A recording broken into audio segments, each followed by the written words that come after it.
अस्सलाम वालेकुम। आज हम बहुत अहम फैक्टर्स जो बॉन्ड पैरामीटर कहलाते हैं उनको डिस्कस करना चाहते हैं। यहाँ पे मैंने इंतहाई अहम किस्म के की पॉइंट्स लिखे हुए हैं। उन की पॉइंट्स को बड़ी आसानी के साथ आप याद कर सकते हैं और इसके एंड के ऊपर मैंने इसके बहुत अमेजिंग किस्म के एमसीक्यूज़ हैं। जब आप इनको सॉल्व करेंगे तो बॉन्ड पैरामीटर्स में आपको कोई भी प्रॉब्लम्स नहीं आएगा। बोर्ड का इम्तिहान हो चाहे कोई भी इंट्री टेस्ट, यहाँ से क्वेश्चन ज़रूर आते हैं। अब हम शुरू करते हैं। सबसे पहली जो चीज़ होती है उसे हम बॉन्ड लेंथ कहते हैं। अगर दो एटम आपस में कोवलेंट बॉन्ड से जुड़े हुए हों तो इनके जो हाफ न्यूक्लाई होता है, दोनों के न्यूक्लियस का हाफ डिस्टेंस होता है, इसे हम बॉन्ड लेंथ कहते हैं। अगर दो एटम आपस में आयनिक बॉन्ड से जुड़े हुए हों तो एक जो कैटाइन होगा इसका रेडियस कम होगा, जो एनाइन होता है इसका रेडियस बड़ा होगा। तो इनका जो हाफ न्यूक्लाई होता है that is also known as a bond length. क्योंकि ये हमारे पास लेंथ है, इसको मेजरिंग करने के जो टूल्स आते हैं, किस तरीके से आप इसे मेजर करते हैं, या तो एक्सरेज को हम यूज़ करते हैं, इसे एक्सरे डाइफ्रैक्शन मेथड कहते हैं, या हमारे पास इलेक्ट्रॉन डाइफ्रैक्शन मेथड होगा, या मुख्तलिफ़ किस्म की स्पेक्ट्रल स्टडीज़ को हम इस्तेमाल करके बॉन्ड लेंथ को कैलकुलेट कर सकते हैं। क्योंकि बॉन्ड लेंथ हमारे पास एक लेंथ होती है, मेजर करनी होती है। इसको आपने जिस यूनिट्स के अंदर मेजर कर रहे होते हैं, या तो पिकोमीटर होगा या नैनोमीटर होगा या एंगस्ट्रॉन होगा। हम जानते हैं अगर हमारे पास एक पिकोमीटर होगा तो 10 की ताकत -12 मीटर के बराबर है। अगर एक नैनोमीटर हमारे पास होगा तो 10 की ताकत -9 मीटर के बराबर होगा। अगर हमारे पास एक एंगस्ट्रॉन होता है तो दैट इज़ इक्वल टू 10 की ताकत -10 मीटर के बराबर होता है। ये जो 1 एंगस्ट्रॉन होता है दैट इज़ इक्वल टू 10 की ताकत -10 मीटर के बराबर हम इसे लेते हैं। अब बॉन्ड लेंथ के ऊपर वो कौन से की पॉइंट्स हैं जिनको हम डिस्कस करना चाहते हैं, वो कौन से फैक्टर्स हैं, वो ये हैं। सबसे पहले ये बात आती है कि बॉन्ड लेंथ जो होती है वो बॉन्ड एंगल के इन्वर्सली प्रोपोर्शनल है। अगर बॉन्ड एंगल हमारे पास ज़्यादा होगा तो बॉन्ड लेंथ जो होती है वो कम होती है। फॉर एग्जांपल जैसे हम मीथेन के मालिक्यूल को देखते हैं, CH4 को, यहाँ पे कार्बन है 4 हाइड्रोजन के साथ, ये यहाँ से जुड़ा हुआ है। यहाँ पे जो बॉन्ड एंगल हमारे पास आता है वो 109 है। अगर हम अमोनिया के मालिक्यूल को देखना चाहते हैं तो यहाँ पे जो हमारे पास नाइट्रोजन और हाइड्रोजन का बॉन्ड लेंथ आता है वो थोड़ा कम हो जाता है ड्यू टू लोन पेयर। ये जो बॉन्ड एंगल है 107 होगा। अगर हम पानी को देखना चाहते हैं, वाटर को देखना चाहते हैं, तो इसके ऊपर 2 लोन पेयर आते हैं। ड्यू टू ग्रेटर रिपल्शन ये बॉन्ड एंगल और ज़्यादा डिक्रीज हो जाएगा, 104.5 डिग्री का हो जाएगा। तो जैसे जैसे बॉन्ड एंगल डिक्रीज होता जा रहा है तो बॉन्ड लेंथ जो होती है वो इंक्रीज हो रही है। मसलन पानी के अंदर ऑक्सीजन और हाइड्रोजन की बॉन्ड लेंथ सबसे ज़्यादा होगी, फिर नाइट्रोजन और हाइड्रोजन की होगी, और सबसे कम बॉन्ड लेंथ कार्बन और हाइड्रोजन की होगी। बॉन्ड लेंथ जो होता है वो एस करैक्टर के इन्वर्सली प्रोपोर्शनल है। अगर एस करैक्टर जितना ज़्यादा होगा बॉन्ड उतना शार्टर होता जाएगा। फॉर एग्जांपल अगर हमारे पास इथाइन है, इथाइन, तो इसका जो बॉन्ड लेंथ है वो सबसे कम होती है। अगर हमारे पास इथीन है, ये इससे ज़्यादा बॉन्ड लेंथ होगी, और सबसे ज़्यादा बॉन्ड लेंथ जो होती है वो इथेन के कार्बन कार्बन बॉन्ड के दरमियान में होती है। मतलब ये हमारे पास 154 पिकोमीटर के बराबर आ जाता है। 154 पिकोमीटर के बराबर कार्बन कार्बन बॉन्ड लेंथ जो होती है वो इथेन के अंदर होती है। और 132 जो होगा वो हमारे पास बॉन्ड लेंथ होती है कार्बन कार्बन डबल बॉन्ड के अंदर या इथीन के अंदर, और 120 के करीब जो बॉन्ड लेंथ आ जाती है वो कार्बन कार्बन ट्रिपल बॉन्ड के अंदर आएगी। नेक्स्ट जो की पॉइंट है कि बॉन्ड लेंथ जो होती है वो लोन पेयर ऑफ इलेक्ट्रॉन के डायरेक्टली प्रोपोर्शनल है। जितने ज़्यादा लोन पेयर होंगे बॉन्ड लेंथ जो होती है वो उतनी ज़्यादा होगी। मतलब ये जो वाटर है इसके अंदर 2 लोन पेयर है, इसलिए ये बॉन्ड लेंथ हाइड्रोजन और ऑक्सीजन बॉन्ड की ज़्यादा होगी। जबकि अमोनिया के अंदर 1 लोन पेयर है, इसलिए इसकी जो बॉन्ड लेंथ है वो वाटर की निस्बत से कम होगी। तो यहाँ पे ऑक्सीजन हाइड्रोजन की बॉन्ड लेंथ ज़्यादा है, नाइट्रोजन और हाइड्रोजन की बॉन्ड लेंथ क्या है, कम है। बॉन्ड लेंथ जो होती है वो इन्वर्सली प्रोपोर्शनल होती है बॉन्ड पोलैरिटी के। अगर बॉन्ड पोलैरिटी ज़्यादा है तो हमारे पास बॉन्ड लेंथ कम हो जाती है। फॉर एग्जांपल जैसे HF का मॉलिक्यूल होगा तो इसकी बॉन्ड पोलैरिटी सबसे ज़्यादा है, इसलिए इसकी बॉन्ड लेंथ जो होती है वो सबसे कम होगी। अब ये बॉन्ड पोलैरिटी कम होती जा रही है HCl में, फिर HBr में और फिर HI में। तो HI में बॉन्ड पोलैरिटी सबसे कम है, इसलिए इसकी बॉन्ड लेंथ सबसे ज़्यादा हो जाएगी। अब बॉन्ड लेंथ जो होती है वो इलेक्ट्रोनेगेटिविटी डिफरेंस के इन्वर्सली प्रोपोर्शनल है। अगर दो एटम के दरमियान में इलेक्ट्रोनेगेटिविटी डिफरेंस ज़्यादा है तो उनकी बॉन्ड लेंथ कम होगी। जैसे हमारे पास HF है, हाइड्रोजन फ्लोरीन की इलेक्ट्रोनेगेटिविटी 4 होती है, हाइड्रोजन की 2.1 है। तो ये हमारे पास जो आ जाती है इसकी बॉन्ड लेंथ जो आएगी वो आ जाएगी 1.9। तो 1.9 इसकी इलेक्ट्रोनेगेटिविटी डिफरेंस आ जाता है। इसमें अगर आप देखना चाहते हैं तो 3 क्लोरीन की होती है, 2.1 इसकी होती है, ये 0.9 होगी, ऐसे ये डिक्रीज होती जा रही है। जैसे जैसे इलेक्ट्रोनेगेटिविटी डिफरेंस डिक्रीज होता जाएगा बॉन्ड लेंथ जो होती है वो इंक्रीज होती जा रही है। अब नेक्स्ट जो हमारे पास पॉइंट आता है वो है चार्ज पे, कि ये जो बॉन्ड लेंथ होती है वो चार्ज डिफरेंस के इन्वर्सली प्रोपोर्शनल है। फॉर एग्जांपल अगर आपके पास मैग्नीशियम है, इसके ऊपर +1 चार्ज है और दूसरा जो मैग्नीशियम है उसके ऊपर +2 चार्ज है, जितना ज़्यादा पॉजिटिव चार्ज आता जाएगा बॉन्ड लेंथ जो होती है वो उतनी कम होती जाएगी। बॉन्ड लेंथ जो होती है वो इन्वर्सली प्रोपोर्शनल होती है बॉन्ड आर्डर की। अगर बॉन्ड आर्डर हमारे पास जितना ज़्यादा होता जाएगा बॉन्ड लेंथ जो होती है वो उतनी कम होती जाएगी। फॉर एग्जांपल अगर आप नाइट्रोजन को देखना चाहते हैं तो इसका बॉन्ड आर्डर 3 है। जब इसका बॉन्ड आर्डर 3 है तो इसकी बॉन्ड लेंथ कम होगी। अगर ऑक्सीजन को देखना चाहते हैं तो इसका बॉन्ड आर्डर 2 है। बॉन्ड आर्डर क्या होता है? दो एटम्स के दरमियान में जितने बॉन्ड बन रहे होते हैं उसे हम बॉन्ड आर्डर कहते हैं।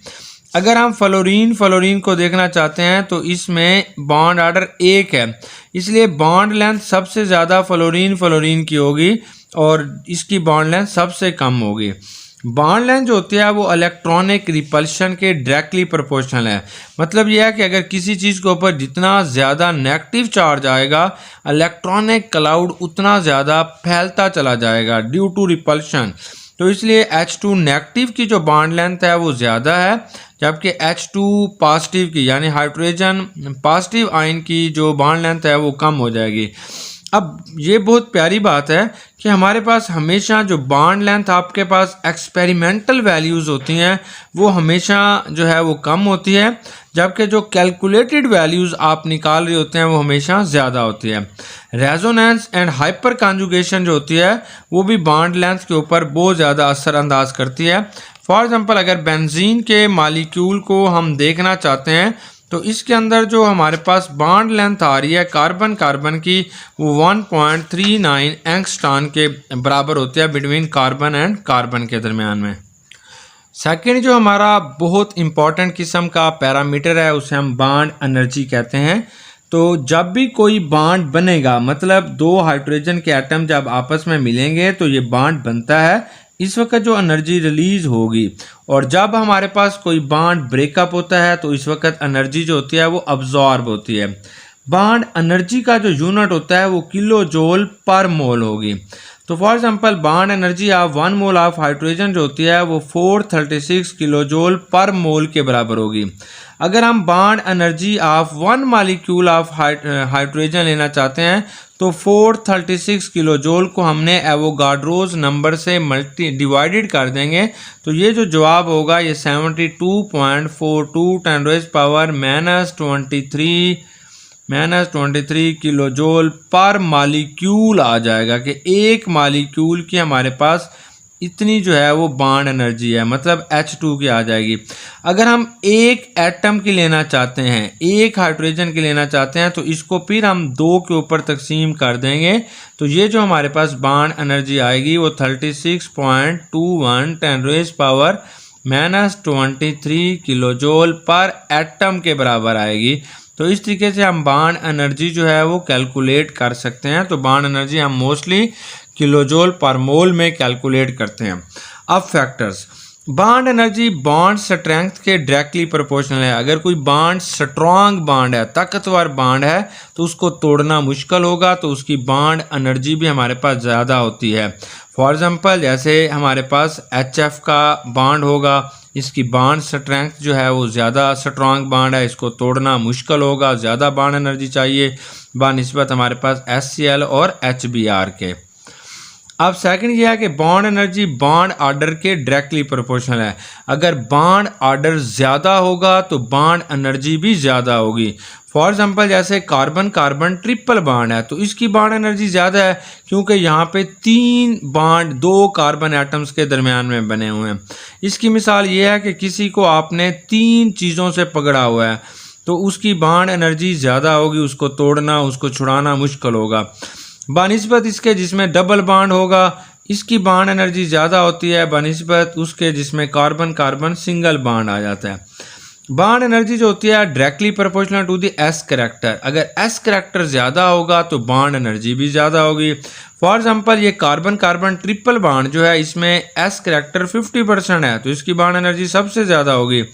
कार्बन कार्बन डबल बॉन्ड के अंदर जो एस करैक्टर है वो 33% जो हमारे पास है 33% आ जाएगा तो इसकी बॉन्ड एनर्जी जो है वो इससे कम हो जाएगी। अगर कार्बन कार्बन सिंगल बॉन्ड है यहाँ पे एस करैक्टर जो है 25% है तो इसकी बॉन्ड एनर्जी सबसे कम हो जाती है। अब बॉन्ड एनर्जी जो होती है इसका नेक्स्ट बहुत इंपॉर्टेंट फैक्टर ये है कि bond energy is inversely proportional to the number of lone pair of electrons के इन्वर्सली प्रोपोर्शनल है। फॉर एग्जांपल कार्बन कार्बन में कोई भी लोन पेयर नहीं है तो इसलिए इसकी बॉन्ड एनर्जी सबसे ज़्यादा है। अगर आप नाइट्रोजन के बॉन्ड को देखना चाहते हैं तो यहाँ पे एक लोन पेयर है तो इसके बाद इसकी बॉन्ड एनर्जी आ जाएगी। फिर हमारे पास कार्बन क्योंकि जितने ज़्यादा लोन पेयर होंगे इनमें इतनी ज़्यादा रिपल्शन होगी और जितनी ज़्यादा रिपल्शन होगी वो बॉन्ड उतनी जल्दी टूटेगा। तो ऑक्सीजन के दरम्यान में ज़्यादा रिपल्शन है इसलिए इसकी बॉन्ड एनर्जी जो होती है वो नाइट्रोजन से कम हो जाएगी। अगर हम फ्लोरीन को देखना चाहते हैं तो ये छोटे मॉलिक्यूल्स हैं तो एक फ्लोरीन के अंदर 3 लोन पेयर्स हैं इसलिए इसकी जो बॉन्ड एनर्जी हमारे पास आ जाती है वो सबसे कम है। तो फ्लोरीन के मॉलिक्यूल को ब्रेकअप करना बहुत आसान होगा। फॉर एग्जांपल कार्बन कार्बन की जो बॉन्ड एनर्जी है वो 247 किलो जूल पर मोल है। नाइट्रोजन की 163 है। ऑक्सीजन के जो एटम है इनके दरमियान में जो बॉन्ड एनर्जी है 146 है और फ्लोरीन की जो होती है 138.8 जो है ये इसकी बॉन्ड एनर्जी आ जाती है। नेक्स्ट जो हमारे पास फैक्टर आता है उसे हम कहते हैं बॉन्ड पोलैरिटी कि बॉन्ड एनर्जी जो होती है वो बॉन्ड पोलैरिटी के डायरेक्टली प्रोपोर्शनल है। अगर दोनों बॉन्ड्स के अंदर पॉजिटिव और नेगेटिव चार्ज ज़्यादा होगा बॉन्ड पोलैरिटी ज़्यादा होगी तो उसकी बॉन्ड एनर्जी भी ज़्यादा होगी। अगर इलेक्ट्रोनेगेटिविटी डिफरेंस ज़्यादा होगा जैसे HF है इसकी बॉन्ड पोलैरिटी ज़्यादा है इसलिए इसकी बॉन्ड एनर्जी भी ज़्यादा है। HF का जो मॉलिक्यूल है इन दोनों के अंदर इलेक्ट्रोनेगेटिविटी डिफरेंस ज़्यादा है इसलिए इसकी बॉन्ड एनर्जी भी ज़्यादा है। बॉन्ड एनर्जी जो होती है वो चार्ज डिफरेंसेस के डायरेक्टली प्रोपोर्शनल है। अगर चार्ज जितना ज़्यादा होगा पॉजिटिव वाला तो बॉन्ड एनर्जी उतनी ज़्यादा होगी। बॉन्ड एनर्जी जो होती है वो बॉन्ड लेंथ के इन्वर्सली प्रोपोर्शनल है। मतलब जैसे HF का मॉलिक्यूल है इसकी बॉन्ड लेंथ सबसे कम है इसलिए इसकी बॉन्ड एनर्जी सबसे ज़्यादा होगी HCl से फिर HBr से फिर HI से। बॉन्ड एनर्जी के अंदर जो हमारा एक्सपेरिमेंटल वैल्यूज़ होती हैं that is a greater than that of calculated value से ये हमारे पास ज़्यादा होती हैं। तीसरा अहम फैक्टर जो होता है वो बॉन्ड पैरामीटर्स में वो बॉन्ड एंगल है। बॉन्ड एंगल के कौन से फैक्टर्स होते हैं कि बॉन्ड एंगल जो होगा वो बॉन्ड ऑर्डर के डायरेक्टली प्रोपोर्शनल है। जितना बॉन्ड ऑर्डर ज़्यादा होगा बॉन्ड एंगल भी ज़्यादा होंगे। That is also directly proportional to S character के। That is also inversely proportional to bond length के। देखिए जैसे कार्बन कार्बन ट्रिपल बॉन्ड है तो इसका बॉन्ड ऑर्डर ज़्यादा है तो इसका बॉन्ड एंगल सबसे कम होता है तो इसका बॉन्ड ऑर्डर जो होगा वो 3 आ जाता है। तो इसलिए बॉन्ड ऑर्डर जितना ज़्यादा होगा बॉन्ड एंगल भी उतना ज़्यादा होगा। तो इसमें 3 बॉन्ड ऑर्डर है तो इसका जो बॉन्ड एंगल होगा वो 180 होता है। हमारे पास कार्बन कार्बन अगर डबल बॉन्ड आप देख लेते हैं तो ये बॉन्ड ऑर्डर कम हो गया तो बॉन्ड एंगल भी इसमें कम हो जाता है 120 के करीब आ जाता है। ऐसे कार्बन कार्बन सिंगल बॉन्ड जो होता है इसमें जो बॉन्ड ऑर्डर है वो 1 हो जाता है तो बॉन्ड एंगल भी इसका डिक्रीज हो जाता है। बॉन्ड ऑर्डर बढ़ेगा तो बॉन्ड एंगल भी बढ़ेगा। अब बॉन्ड एंगल जो होता है that is inversely proportional to the lone pair of electron. जैसे ये अमोनियम आयन है इसके पास कोई भी लोन पेयर नहीं है तो इसका बॉन्ड एंगल ज़्यादा होगा 109.5 होता है। ये टेट्राहेड्रल होगा। अमोनिया के अंदर एक लोन पेयर आ जाता है तो इसका बॉन्ड एंगल डिक्रीज हो जाता है। और जो NH2 नेगेटिव आयन है, इसके अंदर 2 लोन पेयर आ जाते हैं तो इसका बॉन्ड एंगल और डिक्रीज हो जाता है। नेक्स्ट फैक्टर है कि बॉन्ड एंगल जो होगा इलेक्ट्रोनेगेटिविटी ऑफ सेंट्रल एटम के डायरेक्टली प्रोपोर्शनल है। अगर सेंट्रल एटम की इलेक्ट्रोनेगेटिविटी ज़्यादा है तो बॉन्ड एंगल भी ज़्यादा है। अगर जैसे अमोनिया है, इसमें नाइट्रोजन की इलेक्ट्रोनेगेटिविटी ज़्यादा होती है देन फास्फोरस, इसलिए इसका जो बॉन्ड एंगल है वो भी ज़्यादा है। ऐसे ऑक्सीजन की इलेक्ट्रोनेगेटिविटी ज़्यादा है सल्फर से, सल्फर की ज़्यादा है सेलेनियम से, फ्लोरीन की इलेक्ट्रोनेगेटिविटी ज़्यादा होती है, बोरान की इलेक्ट्रोनेगेटिविटी ज़्यादा होती है फास्फोरस से, इसलिए इसका बॉन्ड एंगल ज़्यादा होगा। बॉन्ड एंगल जो होगा वो inversely proportional to the size of central atom. अगर सेंट्रल एटम का साइज छोटा है तो बॉन्ड एंगल ज़्यादा है, अगर सेंट्रल एटम का साइज बड़ा है तो बॉन्ड एंगल कम हो जाएगा। जैसे अमोनिया है, यहाँ पे सेंट्रल एटम का साइज छोटा है तो इसका बॉन्ड एंगल ज़्यादा है, यहाँ पे सेंट्रल एटम का साइज बड़ा है तो इसका बॉन्ड एंगल कम हो जाएगा। Hybridization, if hybridization number of lone pair और सेंट्रल एटम सेम हो तो बॉन्ड एंगल जो होगा वो साइज ऑफ बाउंडेड एटम पे डिपेंड करता है। जैसे हमारे पास NF3 है, यहाँ पे सेंट्रल एटम नाइट्रोजन है तो NF3 का बॉन्ड एंगल सबसे कम है क्योंकि जो बाउंडेड एटम है वो छोटा है। जैसे जैसे इससे सेंट्रल एटम के साथ बाउंडेड एटम बड़े होते जा रहे हैं तो उसका बॉन्ड एंगल जो होता है वो भी इंक्रीज होता जा रहा है। नॉर्मली बॉन्ड एंगल जो होता है वो डिक्रीजेस डाउन द ग्रुप, ये ग्रुप के अंदर जो है वो डिक्रीज हो रहा होता है। अब इसी से रिलेटेड हमने कुछ जो हैं वो MCQs जो हैं वो सॉल्व करने हैं। पहला हमारा MCQs आ रहा है कि विच of the following compound has the shortest carbon halogen bond. इसमें पहली ऑप्शन जो है वो मिथाइल फ्लोराइड है, मिथाइल क्लोराइड है, मिथाइल ब्रोमाइड है और मिथाइल आयोडाइड है। तो सबसे शॉर्टर बॉन्ड जो होगा वो मिथाइल फ्लोराइड का होगा। सेकेंड है for the compound methyl chloride, methyl bromide और मिथाइल आयोडाइड और methyl fluoride, correct order of increasing carbon halogen bond length is. तो इसमें किस में कार्बन हैलोजन बॉन्ड लेंथ बढ़ेगी? तो सबसे कम बॉन्ड लेंथ जो होती है वो मिथाइल फ्लोराइड की होती है, फिर ब्रोमाइड की होगी, फिर मिथाइल क्लोराइड की हमारे पास होगी और सबसे बड़ी जो बॉन्ड लेंथ हमारे पास आ जाएगी वो मिथाइल आयोडाइड होगी। सॉरी, हमारे पास मिथाइल फ्लोराइड है, फिर हमारे पास मिथाइल क्लोराइड होगा, फिर हमारे पास मिथाइल ब्रोमाइड होगा और फिर हमारे पास मिथाइल आयोडाइड आएगा। तो इसका ऑप्शन ए ठीक है क्योंकि यहाँ पे सेंट्रल एटम का साइज बढ़ता जा रहा है, इसलिए कार्बन और हैलोजन की बॉन्ड लेंथ जो होती है वो भी इंक्रीज होती चली जाएगी। तो ए ऑप्शन ठीक। अब नेक्स्ट बड़ा इंटरेस्टिंग क्वेश्चन है, कंसीडर फॉलोइंग 3 हैलाइड्स। यहाँ पे हमारे पास आ जाता है इथाइल क्लोराइड, ये विनाइल क्लोराइड है, ये क्लोरोबेंजीन है। Arrange carbon chlorine bond length. तो इन सब में हमने कार्बन और क्लोरीन बॉन्ड लेंथ जो है वो इन डिक्रीजिंग आर्डर के लिहाज से हमने देखनी है। तो सबसे कम बॉन्ड लेंथ जो होगी वो हमारे पास जो है क्लोरोबेंजीन की होगी क्योंकि क्लोरोबेंजीन के अंदर due to delocalization of pi electron, तो कार्बन और क्लोरीन का जो बॉन्ड होता है, कार्बन और क्लोरीन का ये जो बॉन्ड होगा it act as a double bond. ये डबल बॉन्ड क्योंकि लोन पेयर यहाँ पे शिफ्ट होंगे तो ये डबल बॉन्ड के तौर पर एक्ट करता है, इसलिए इसकी बॉन्ड लेंथ सबसे कम होगी। फिर इससे ज़्यादा जो बॉन्ड लेंथ होगी वो विनाइल क्लोराइड की होगी क्योंकि ये भी रेजोनेंस शो करता है, ये लोन पेयर है। तो अगर ये लोन पेयर यहाँ पे शिफ्ट होते हैं तो it behave partially double bond, तो दूसरे नंबर पे ये आ जाएगी। और सबसे ज़्यादा जो बॉन्ड लेंथ होगी वो सिंगल बॉन्ड की होती है, कार्बन क्लोरीन की होगी। तो हमारे पास ये सी ऑप्शन जो है वो ठीक है। नेक्स्ट जो है ये बॉन्ड एनर्जी से रिलेटेड एक क्वेश्चन है कि bond energy of H2 molecule. यहाँ पे आपने H2 मालिक्यूल की बॉन्ड एनर्जी बतानी है। तो हम जानते हैं अगर आपके पास एक मोल जो है वो कार्बन हाइड्रोजन का है तो इसकी बॉन्ड एनर्जी 436 होती है। हम इसे जब एवोगाड्रोस नंबर से डिवाइड करेंगे तो ये बॉन्ड एनर्जी जो होती है वो पर मॉलिक्यूल की आ जाएगी।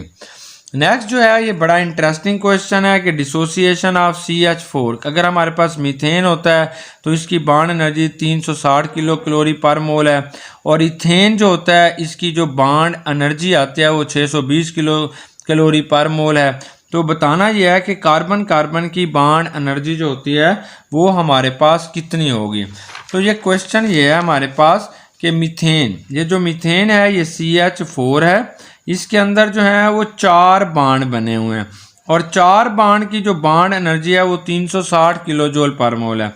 तो हम कहेंगे कि कार्बन हाइड्रोजन के 4 बांड है, इनकी 360 है।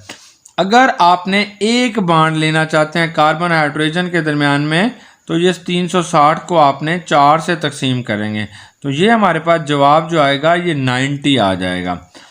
अब जो दूसरी चीज़ हमें बताई जा रही है वो है इथेन। इथेन के अंदर जो हमारे पास बांड लेंथ आ रही है वो C2H6 है, C2H6 है। इनकी जो बांड हमारे पास एनर्जी है वो 620 किलो कैलोरी पर मोल है। अब इसमें हमारे पास जो है वो कार्बन कार्बन की what is the carbon carbon bond energy, तो कार्बन कार्बन की हमने बांड एनर्जी जो है वो मालूम करनी है।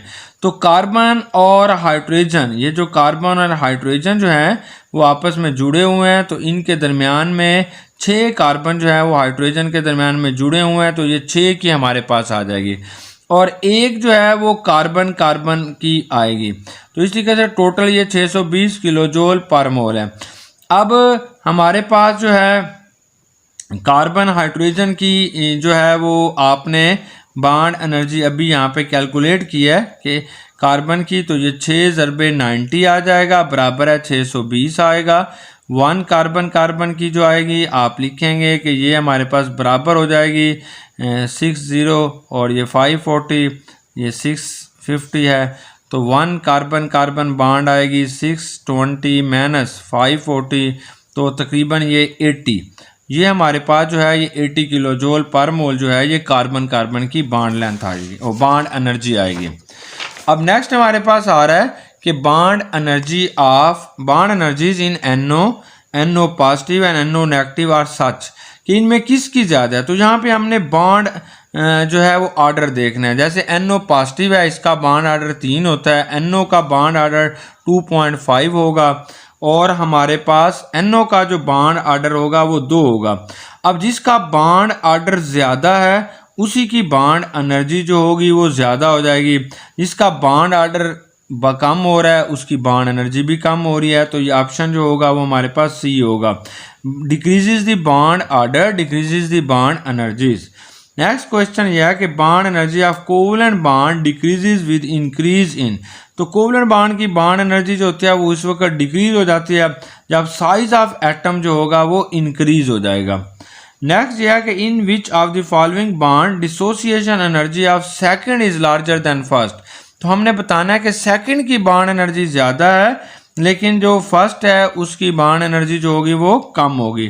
तो अगर हम देखते हैं Br2 में, तो इसमें I2 की ज़्यादा है और Br2 की जो है वो कम होगी, सेकंड इज लार्जेस्ट। अगर इसमें देखते हैं क्लोरीन की, तो हमारे पास ये Br2 आ जाएगा। फिर फ्लोरीन और क्लोरीन में हम देखना चाहते हैं कि ये जो लार्जर दैन फर्स्ट है, तो यहाँ पे भी क्लोरीन की आ जाएगी। तो ये वाला हमारे पास ऑप्शन जो है ये गलत है, यानी यहाँ पे आपने बताना है कि वो कौन सा है जिसमें सेकंड की बॉन्ड एनर्जी जो होती है वो कम होती है देन दैट ऑफ फर्स्ट से कम होती है। तो क्लोरीन की बॉन्ड एनर्जी ज़्यादा है लेकिन फ्लोरीन की बॉन्ड एनर्जी जो है वो कम होगी। बाकी ये जितनी भी ऑप्शन हैं इन सब में सेकंड की बॉन्ड एनर्जी ज़्यादा है और फर्स्ट की कम है। हमने बताना है कि जिसमें सेकंड की जो बॉन्ड एनर्जी है वो बॉन्ड एसोसिएशन एनर्जी है वो स्मॉल है देन फर्स्ट, तो वो हमारे पास डी ऑप्शन आएगा। तो ये डी ऑप्शन जो है वो करेक्ट इसका जवाब आ जाएगा। अब ये लास्ट हमारे आ रहे हैं कि correct order of bond angles. तो इसके अंदर हमने बॉन्ड एंगल्स बताने हैं। जितने ज़्यादा हमारे पास लोन पेयर, जिसके अंदर लोन पेयर नहीं होगा उसका बॉन्ड एंगल ज़्यादा होगा, और जिसके अंदर जैसे जैसे लोन पेयर आते जाएंगे बॉन्ड एंगल जो है वो बढ़ते चले जाएंगे। तो correct order of bond angles, तो सबसे ज़्यादा बॉन्ड एंगल जो है अमोनियम आयन का होगा because it has no lone pair. Ammonia के अंदर एक लोन पेयर है और NH2 नेगेटिव के अंदर जो है वो 2 लोन पेयर है। Second species have smaller bond angle than the first. जो हमारे पास दूसरी स्पीशीज है इसका बॉन्ड एंगल कम है पहले से। अब यहाँ पे ना ये सी ऑप्शन है, यानी अमोनियम आयन के अंदर कोई भी लोन पेयर नहीं है, इसलिए इसका जो बॉन्ड एंगल है वो ज़्यादा है। इसके अंदर एक लोन पेयर है, इसका बॉन्ड एंगल कम हो जाएगा। नेक्स्ट है the bond angle in H2S is less than H2O। तो हमारे पास ये जो ऑक्सीजन है इसके अंदर जो है स्मॉल एटम है, इसकी ग्रेटर इलेक्ट्रोनेगेटिविटी है।